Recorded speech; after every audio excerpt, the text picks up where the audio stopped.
Hi, Sydney. Yeah, just taking a look here. But yeah, I wouldn't worry too much. I'll explain what's happening here. The rel style sheet is probably, and the media all is throwing up these two tags within that style link. This is an experimental link, and what it does is it allows the style sheet to be linked into the body of the page as opposed to the header of the page, right?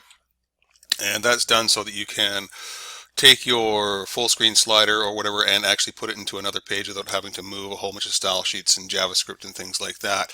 The HTML5 validator is known to throw up an issue, but like I said, it is experimental, so that's why you're getting that issue, right? Using experimental feature here. So it is not actually a problem with it is properly formatted, just the conformance checker throws up a bit of an issue with that.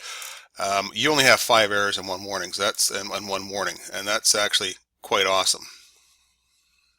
Here, as a comparison, if we type in Microsoft.com, they have 524 errors and 479 warnings.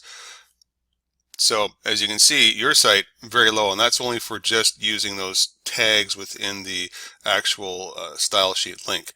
Easily enough to be removed,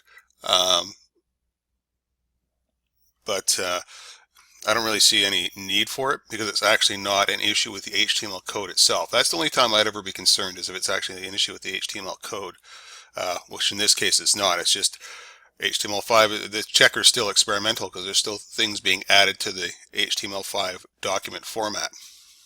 And here's a better example, probably the biggest site in the world, Google, 30 errors and 4 warnings. So you're far better than those websites are doing.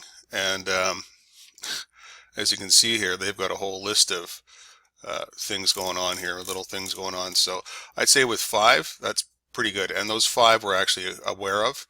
But there's really nothing we can do to get around the actual checker itself, so we just have to let it ride until we're out of using the experimental part of it, and the checker is actually, fully flushed out to use all the new bits and pieces of link code and whatnot that's around.